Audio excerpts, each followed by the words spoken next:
Welcome back to Beast Wars Wednesday. I'm your host. Do you want to go again? We're going to go again. Welcome back to Beast Wars Wednesday. He's your host. Decepticon Doug. I'm your other host. Predacon Paul. Wow. Yes? Guess what? What? Happy anniversary. Yeah, the show's a year old now. How about that? And thank you to everybody watching for supporting us through this year of Beast Wars. It's been a great ride. Today we're going to talk about Other Voices. Part 1 and 2. Part 2. The aliens are finally arriving down to the planet. Airraiser and Rattrap are the closest ones to where the aliens have landed, so he's sending them to go check out the situation. So, they show up, Airraiser and Rattrap, and they're like, hot dog. Boom, gets zapped.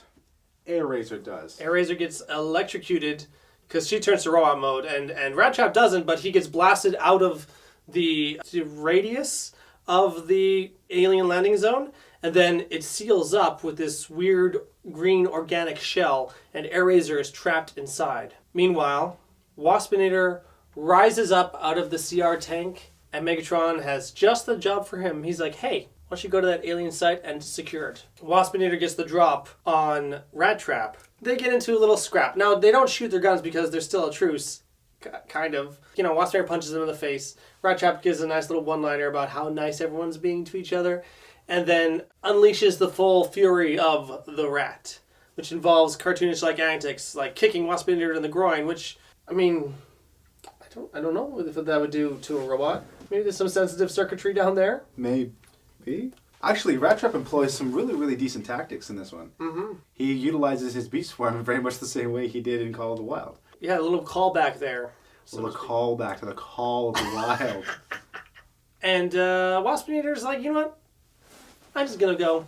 Optimus shows up. He's like, what's up? And Rat's like, Big Banana. Let me tell you something.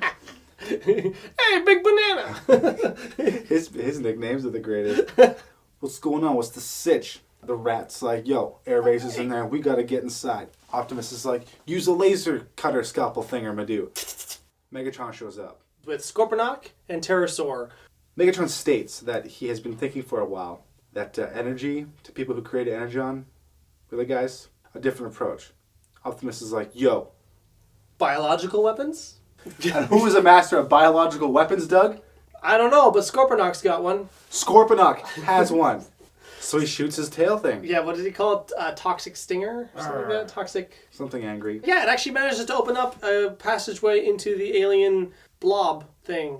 Alien bungalow, as Rattrap puts it. When Optimus is like, hey, because a Maximal's trapped in there, we're going to be the first inside. Megatron's like, sure. Yeah, it works for me. Yeah. Rattrap and Optimus go in to get Airraiser out. Rattrap starts to take her out, and she's like, don't do it, Optimus! Optimus he's a nice guy. He's way nicer than these aliens deserve, to be honest. I better stay and explain the situation to the aliens because they have a right to know. Before Rattrap and Airraiser even get out, already the anime tentacles are coming out and tangling, bringing up to scan him. Probe him. Yeah. Meanwhile, the spiders have made their way to the Maximal base. That's right. Just outside of the shield. Oh, yeah, sure. Take your time. Getting really hot in here. So take off all your clothes. So the spiders show up at the base. Which base? The Maximal base? And Tarantula's is like, alright, which? He's not very nice. They have a very abusive relationship. They do. I feel like all she wants to do is just manipulate him. Dames.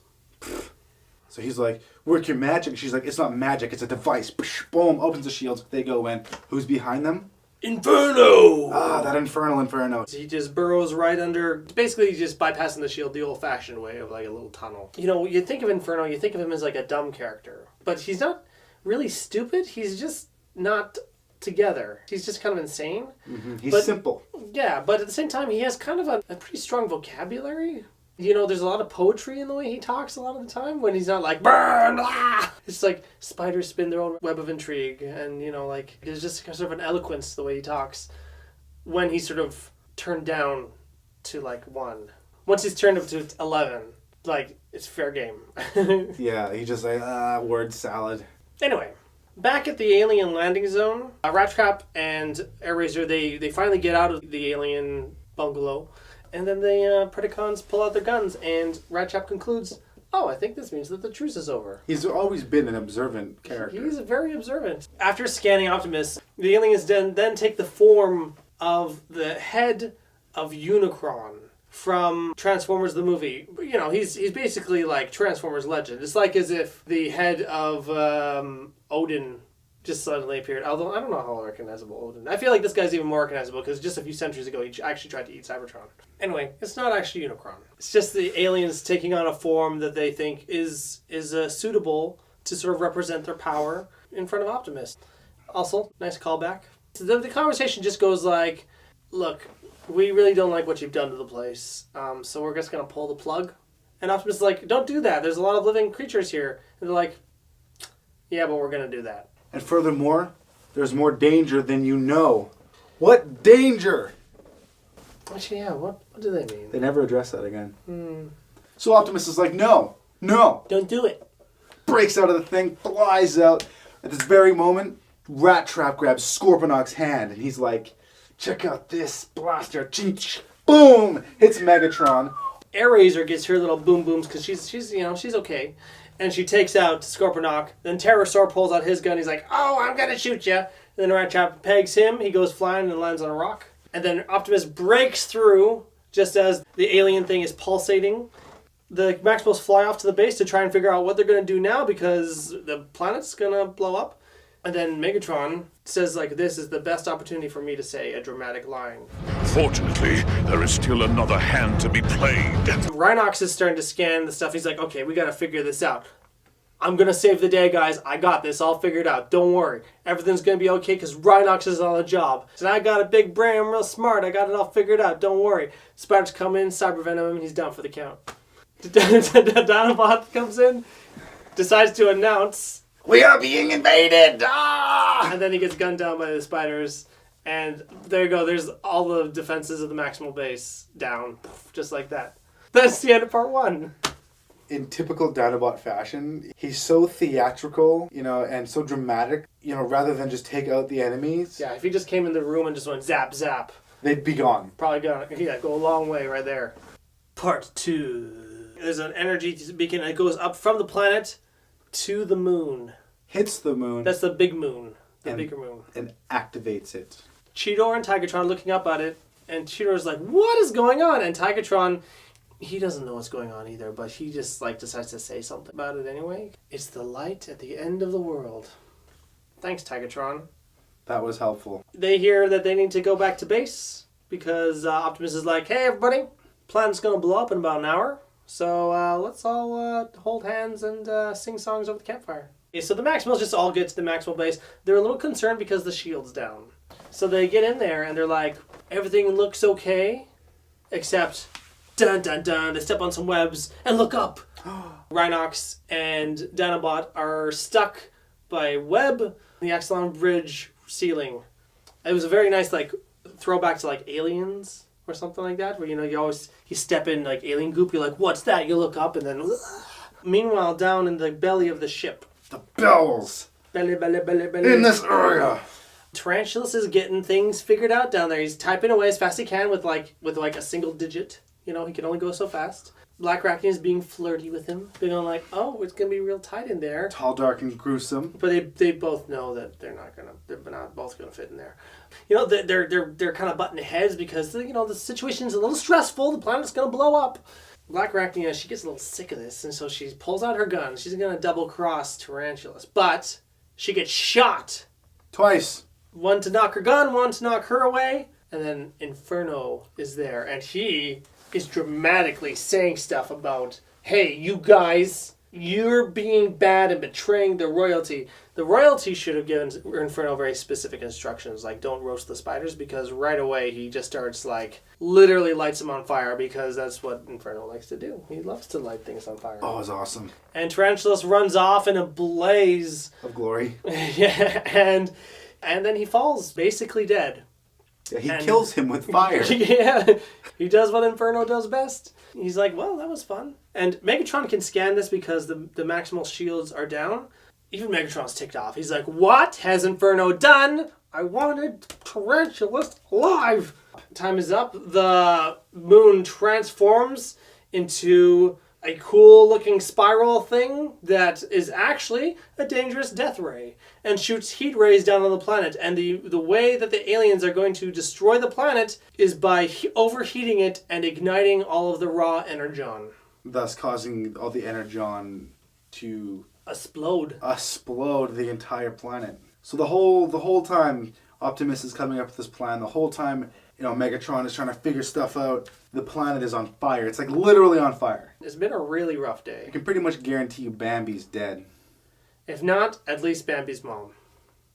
They should have stayed away from the meadow. Optimus Primal's like, search the ship. I want those spiders, but I want them functional. Well, he's only going to get half his wish. Inferno is playing around with the stasis pod. I gotta tell you, I don't think he knows one iota of what he's doing. He's probably just pressing buttons.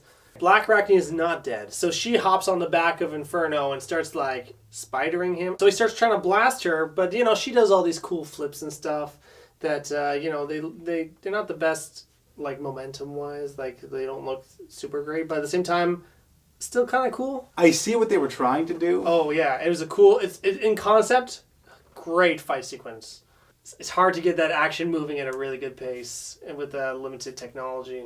But in concept, very cool. Through her, ninja flips, which is something that she's always been known to do, she manages to get Inferno's gun. She blasts him right in the face. But she savors it. She laughs about it, dances with the trigger there, and watches his teeth chatter a little bit. All right. Boom. And then kicks him while he's down. But you know what? He had it coming. He had it coming. He had it coming. He only had himself to blame. She then decides, you know what I'm going to do? I'm going to steal Tarantulas' data tracks. So she goes in, apologizes to him. I'm a little fuzzy on the details here. Does she get his data tracks? Or does Tarantulas invade her mind? I think by getting his data tracks, since Tarantula's mind is a bit of a mess in there. She manages to get the data tracks, but something else is going on. You see Tarantula's kind of laughing all around her. So something happened in Tarantula's head. I personally would not go into Tarantula's brain. Neither would I. So she then has what she needs to finish the process with the stasis pod, turn it into an escape ship. And then the Maximals happen upon her and go, hey. And she's all like, hey, did you know we have truce? Maximals are having none of it. Optimus gets down there. He's like, okay, what's going on here? Don't worry. I know what to do. I'm going to take this thing. I'm going to go up there. I've had enough of these aliens. I'm going to blow them up. Transwarp explosion. And then all the Maximals are like, don't do it, Optimus. I'll go instead of you. Everyone gives their little 2 cents worth. But Tigertron's like, I owe this planet. Airrazor's like, I can fly back. Let me do it. Cheetor's like, I love you, Optimus. And then Ratchat's like, go for it. Actually, can I have your quarters? Actually, Optimus has really nice quarters, to be fair. Yeah. So Optimus then decides, you know what's a good plan? Rattrap should go. Could you imagine? So Optimus is like, all right, guys, I'm going up. Wish me luck. Nothing bad's going to happen, I promise. He's like, goodbye, everybody. You're the best crew ever. Black Arachne's like, ha! That's smushy. I hate it. I'm a bad girl. And then another bad girl, Airazor, punches her right in the face. Because, hey, why not? Optimus gets into the pod. He gets nice and cozy, his feet tuck in and everything. His shoulders retract into his neck. Somehow. They de-broaden. And then he squeezes into the pod and then decides to set a course for disaster. Off toward the alien ship. He's got just a few minutes before the whole planet explodes. The sequence is ready. I think we're all good to go. Just gonna pop out of the stasis pod and fly up back on home. Pop this, and then fly back. Pop it. Pop. Twist it. Pop it, then twist it. It was left 3 to the 3, and then to It's 86. out and then left. No, still doesn't no. work. Still not. Okay, what's going on? Oh, it was Megatron. And he's like, well, guess what, Optimus? I'm glad it's you and not Tarantulas in here because this is even more awesome than I had planned.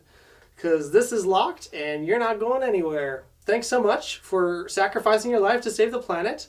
And now I win the Beast Wars and you don't. So Ciao. The crew on the Axelon cannot understand why Optimus has not jumped out of the pod yet. Black Arachnia speaks, but it's Tarantulas' voice with glowy green eyes. Too late. Goodbye, Optimus. Then Optimus says that iconic line, Megabyte! No! Megabyte? And then he goes into the web. Oh, yeah. Okay. And then Optimus explodes with the stasis pod, and the stasis pod transwarp cell just blows up the alien device, and the planet is saved. But at what cost? The end? The end? And that's the end of season 1. Hey, Predacon Paul. Yes, Decepticon Doug. Did you like this episode? Yeah, it was good. Cool. Thanks so much for watching, everyone. Like. Okay, well, if I may. Please do. It does kind of feel like this is the season finale that this whole season was leading up to. It is sort of the payoff to a lot of things that happened earlier on. Like, basically any of the alien story. Like, this just feels like the logical, like, next step to the relationship between the Maximals and the Predacons and the aliens. Also, even on the personal levels of Tarantulas' story, like, he was just always ready to betray Megatron and just leave. It just feels like they're really using foundations that they built. This is what it's all come to. And it's really exciting. Having to wait that week between part 1 and part 2, like that was torture. I remember that. You had to know what was going on.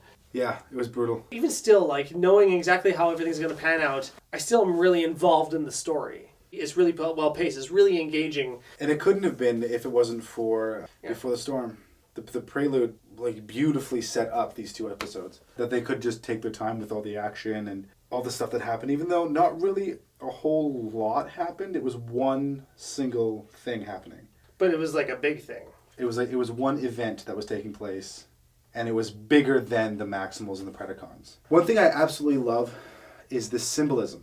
The Beast Wars have been going on for about a year now. Say a season represents a good year in any good television series, right? When you see, you know, what has taken place, what's transpired, all the way the characters have developed and how they've changed, how Beast Wars has sort of like changed a bit. It's more patient now. It's more of a war of attrition as opposed to, you know, let's just try to slag each other. I think they determined that just attacks aren't going to work. It has to be strategized. How better to symbolize that there's greater things at work here, things that are bigger than the Beast Wars, than seeing the Flyers, the Maximal Flyers, flying away from the site where the aliens made contact towards the base, and behind them there's a blue beam hitting the moon and it transforming behind them.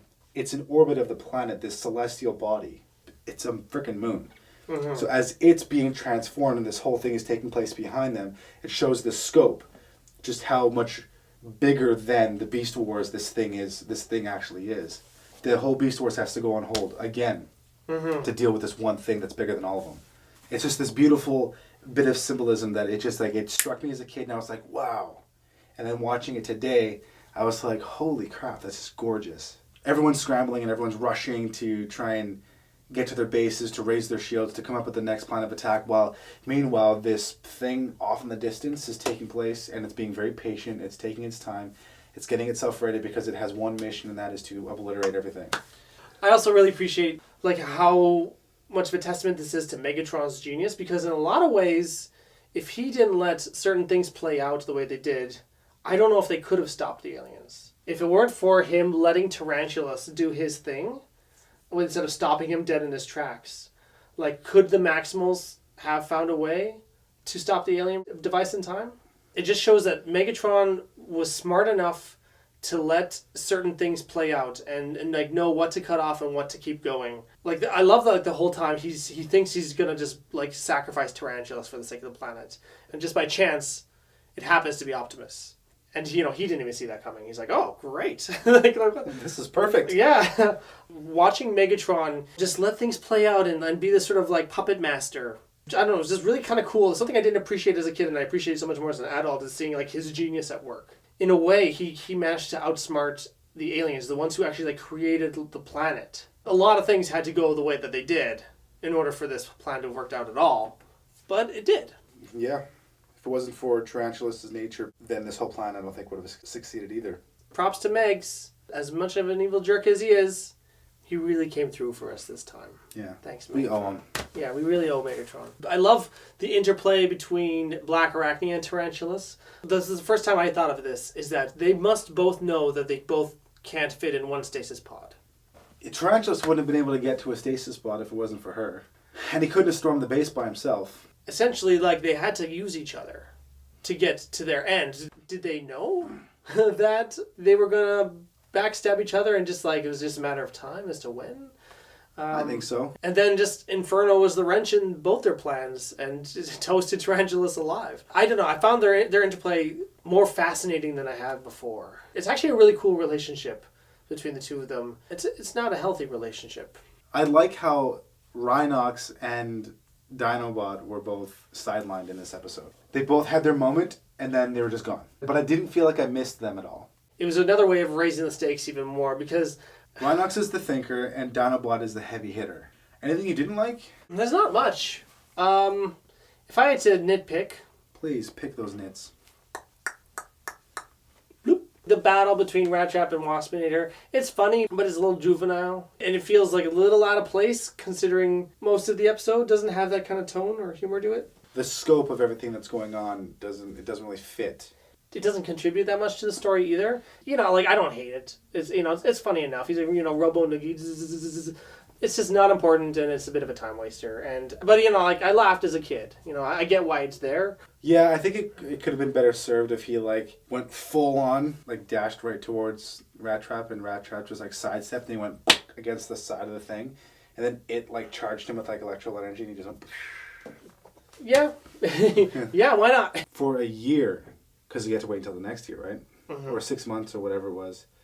I think it was like over like summer vacation. My brother and I, we speculated a ton. We're like, hey, there's no way he's dead. Well, I guess he is dead. No, Optimus can survive that explosion. He can just fly away really fast. So we were constantly trying to figure out what the heck happened to Optimus, right? That was like the burning question in our minds. I was convinced that there was a sound that sounded like his gun right before the explosion. Like, oh, he blasted out of there. He's not dead. He's totally blasted out. There's no way Optimus is dead. No way. The perfect cliffhanger. Oh, yeah. And it didn't seem forced. It was 100% the logical way to go. Just like you said earlier in this episode. The culmination of all their little seeds that they planted in this one moment where Optimus explodes against the moon. I think everything just came to a head right there. And it leaves you going... And I was young and naive enough to go, but could they kill Optimus? I don't know. We recorded it onto tape. Me too. And we played back and forth. I go like frame by frame, and you see the pieces of Optimus, and there's like no way that he survived. But then I think you even see his head, like his face like fly toward the screen or something like that. And yeah, we did the same thing. We recorded it, and we were like... And you had to deal with like the... And you had to like play with the tracking to try and like... Yeah. We're going to give Other Voices Part 1 and Part 2... 5 out of 5 Flaming Tarantulas. A solid and exciting episode of Beast Wars, and a great way to close up a great season. Perfect cliffhanger. Mm-hmm. It's up there with The Best of Both Worlds Part 1. Ooh. What did you think of Other Voices Part 1, Part 2, or any other episodes of Beast Wars that we've covered so far? Please let us know in the comment section down below. If you liked our video, please give us a like. If you like it so much that you want to subscribe, then press the subscribe button, dummy. But no matter what you do. No matter what. No matter what. Mm. Tell your mom. Does your mother know? It's it. That's Season 1. Season 1. It's been a pleasure so far, Mr. Paul. It's been a pleasure, Mr. Doug.